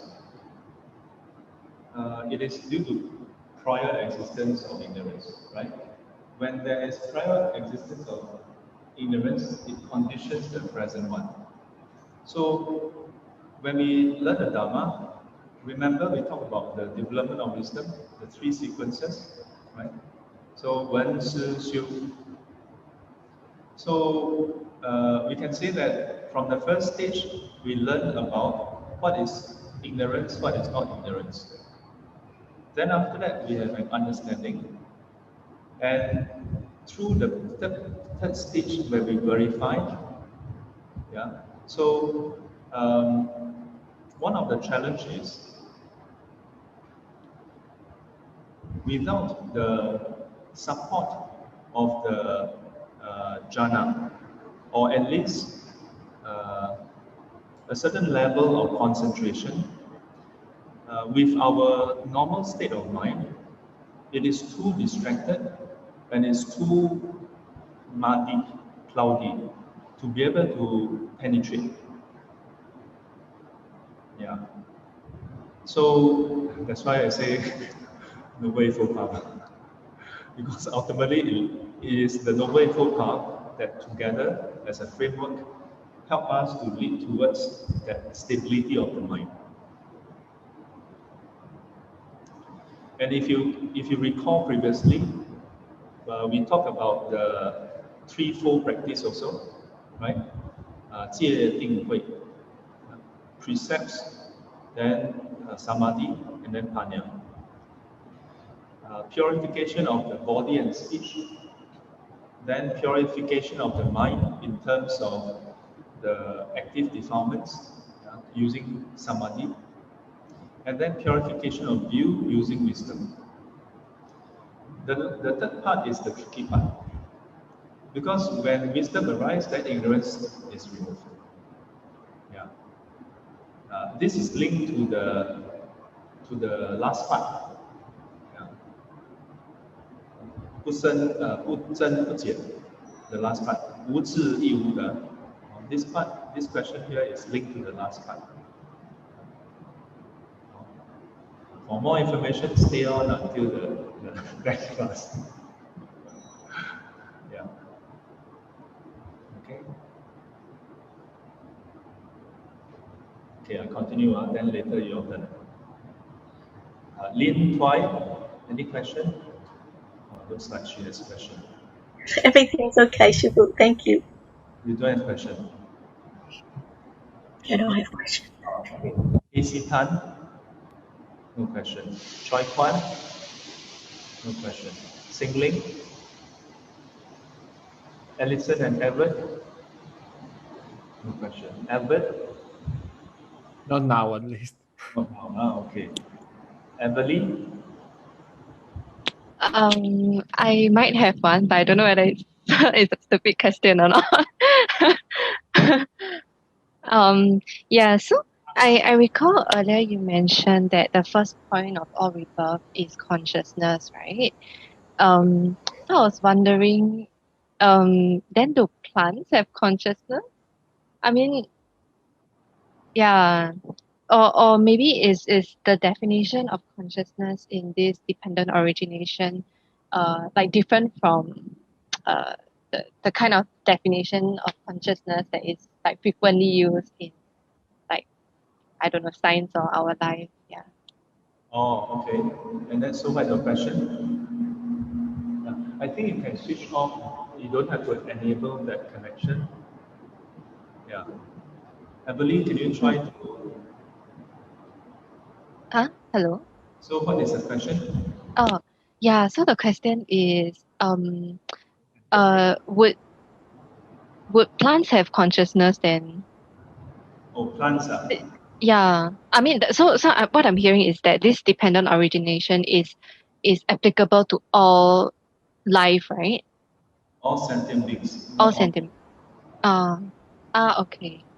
Okay. Yeah. Thanks. So, any more questions? Huh? No. No, you answered my question already. Shifa answered my question already. For the sake of the rest of the students, question was, is this applicable to plants? Right? Yeah, I believe that was a question, right? Yeah. So, on and off, some students do have this question, because in science we say life has, plant has life, right? Yeah. The question is, does plant have consciousness? No? Is it sentient? Is it sentient? So if we look at the teachings, we don't see anywhere where the Buddha states that plants have sentient. There's no rebirth as plants. No? So there are two ways to look at this. One is because the Buddha says so, so we accept. Another way is I must find out first before I eat another plant. Then we die. So let's look at the first approach. Since the Buddha says so, we accept. Hey, how can we just do that? Isn't that blind faith? But the Buddha also says there's heavenly realm and hell. You also don't know. You just take it because the Buddha says so. So, you know what I mean? Yeah. But let's take a step back, okay? In the Buddha's time, there are actually other ascetics, like for example, the Jains, yeah, that still exist today. Jains actually do subscribe to the notion that certain plants are also considered sentient beings. Yeah. Even plants with no mind, they consider it to be alive also. And that's why for the strict Jain, those under the Jain school of thought, the religion Jain, not Jane, Jain, yeah. So they don't take those plants that have roots, yeah. And when they adhere to a very strict notion of non-harming. So it is said that those strict adherents of Jainism, they will walk around with a rope to make sure that they don't step on any insects whatsoever. But the Buddha didn't subscribe to this notion. Yeah. So what he observed is nobody is reborn as plants, but he did highlight that certain spirits reside in plants. Yeah. So there are some rules for the monastic where that forbid us from deliberately cutting down trees and plants. Because in some cases, some spirits are residing in plants. Not all plants have, some trees, some plants have.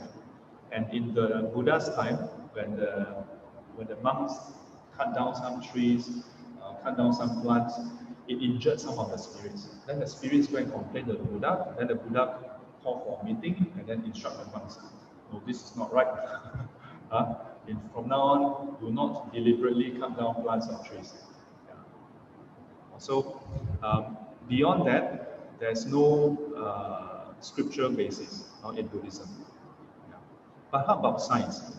Because I've seen some articles, some German scientists, it's not just there are many different groups that claim that plants, respond to this and that. But there are some German scientists that actually measured some reaction from plants when they play classical music versus rock music. And they claim that from there, they infer that they are sentient. So that's one group.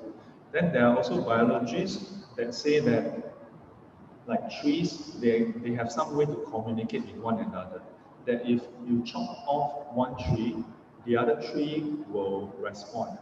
Yeah. So they say that is a sign of their consciousness. So far, there's still no definite conclusion. It is still at the theoretical stage. Yeah? It's still a hypothesis stage, not even theory. It's just a hypothesis. Yeah? One of the very interesting reply I've seen so far is presence of response is not indicative of consciousness. it must be deliberate response that you can conclude that it's conscious. So meaning that if every time you knock a bell and then it ring, doesn't mean that the bell is conscious. You know what I mean? A coffee machine, every time you press, as long as it's working, it will also produce coffee. Right? Doesn't mean that the coffee machine is conscious, right? So in a way, it boils down to the question of what does it mean to be conscious?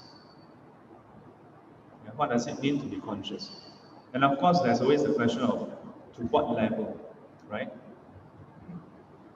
The one thing that I found very interesting about that particular reply is that they talk about intent, that the reaction must be intentional, yeah, before you can say that it is conscious. If it's always the same, then you cannot assert whether it's intentional. So in fact, the verdict is still in the air, as far as science is concerned. Yeah. Okay. Yeah, thank you, 师傅.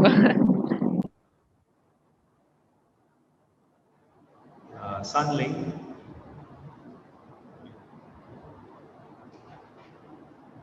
Sunling, any question? No. Sai Kiang? No. Pishan? No. Lei Ling? Siu Ling? Joe? Yi Ling? Any question? No. Jing Zheng? I'm still digesting. Don't Still have question. Yeah. Don't digest too late. Later at night cannot sleep. Okay. So Sherry? Hi, Sifu. Sorry, there's something wrong with my video. But I just want to ask the part about present life and future life. You draw the line before becoming.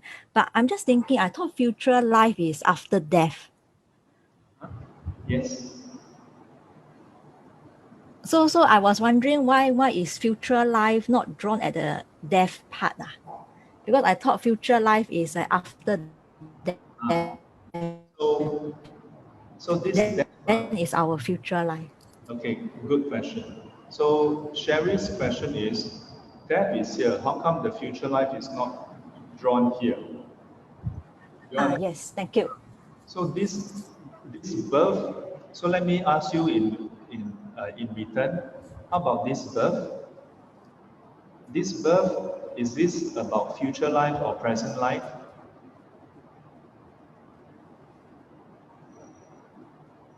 Can you see where I'm drawing? Sherry? Do you see the yellow color highlighter? Oh no, Sherry. Hello? Yes. Yes. Yes, I can see. Yeah, so this birth, number 11. Yeah, I can see. Is this in the present life or future life?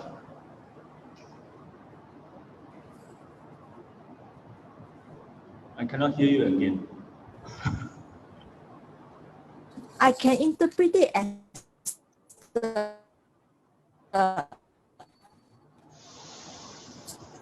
Sherry,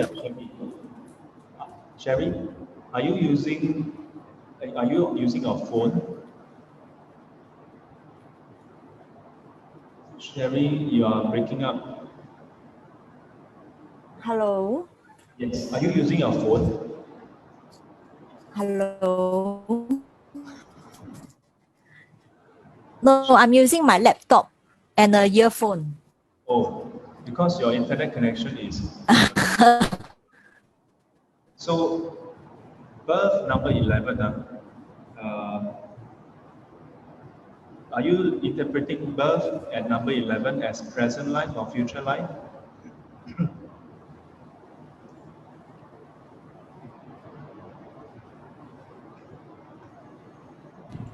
Sifu, she has written in the chat Oh.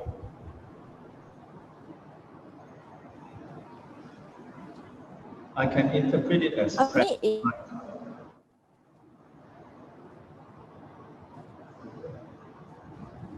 So let me ask you. So if it's the present life, then how about how about number 3, 4, 5, 6, 7, 8, 9, 10? If number 11 is present life, okay, let's assume going along with your hypothesis, if this is present life, then how about this whole sequence?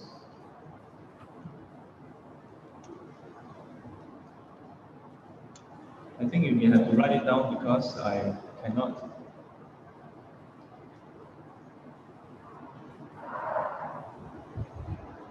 Sherry, you need to write it down because we can't hear you.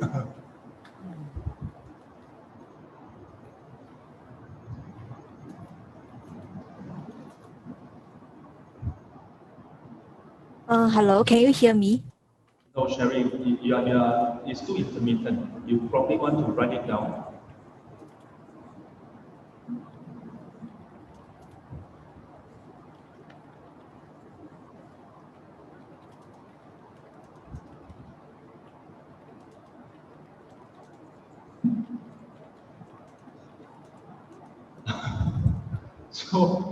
So you interpret it as the craving, sensation and craving of a baby in the womb.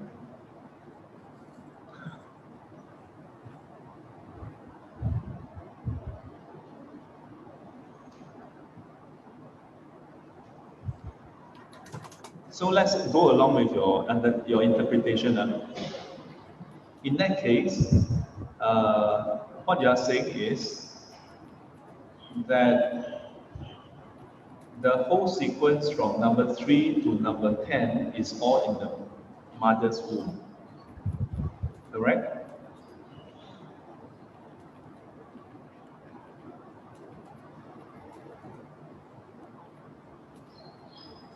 Yes? So number 11 is birth of future life. No. Don't go back to what I teach. We just go along with your hypothesis. Because your question was, death is number 12 now. So why do I draw the line at number 9 and 10? So we go according to your hypothesis and see whether it comes to a natural conclusion or it comes to a contradiction. If 11 is present birth, yeah, then 3 to 10, as you say, is actually the life of a baby, yeah, that the baby is having sensation and craving, right? So that being the case, it means 3 to 11 is all in the present life. Would you agree with that, or do you want to revise your hypothesis? Now for the rest, can you all follow the discussion? So this is the approach that I usually take. If let's say yourself or somebody else propose a slightly different interpretation of the teaching, don't be so quick to immediately say, no, it's not according to the standard formula. But you say, okay, if this is the case, then does it require a reinterpretation of all the other related parts? And if so, then that person has to state the reinterpretation. And if you restate everything, does it still make sense? If it still makes sense, then quickly report to Sutra. Then we may have to call for the 7th council. But Sherry, you have, are you still there?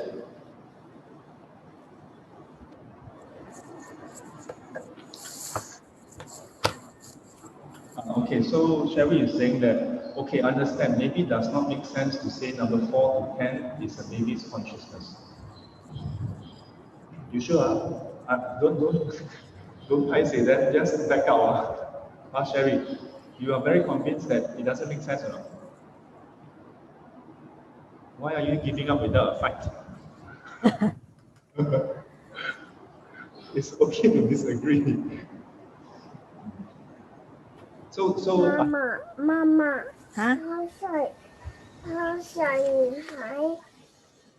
，Hello, sorry, I don't know whether you can hear me already.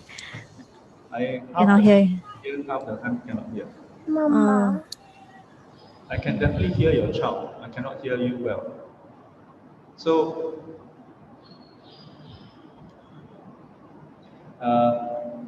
I would want to not just wrap it up here like that, but because time is also running out. But thank you, Sherry, for asking this question.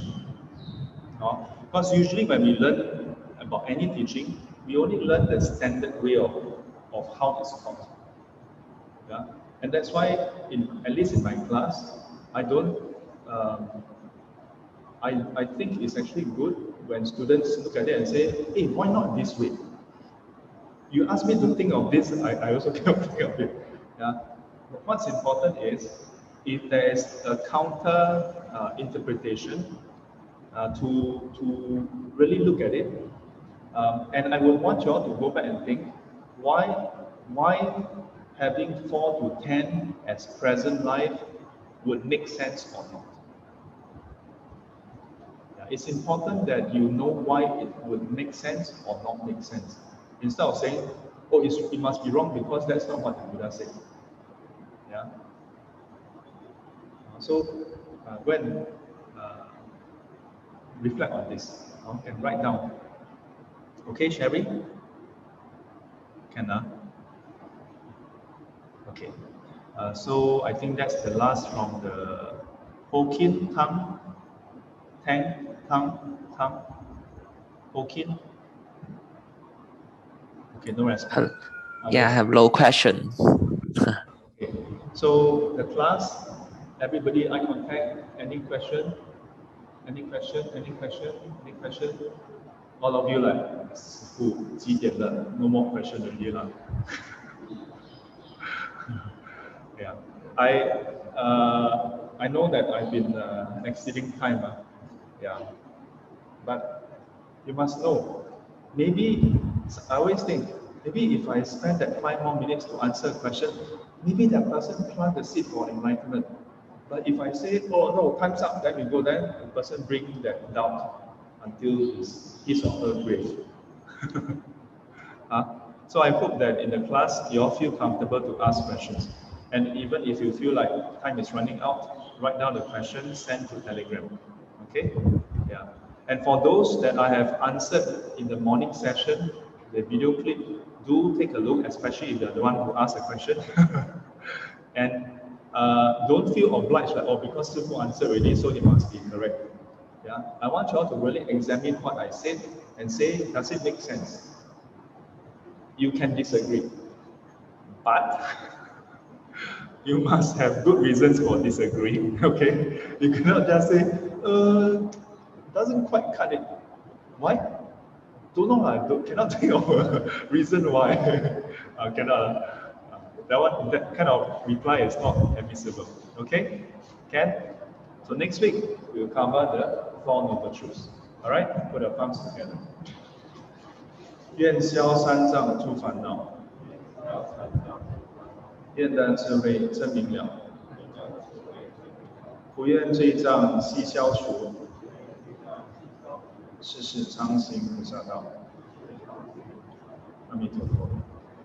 起立。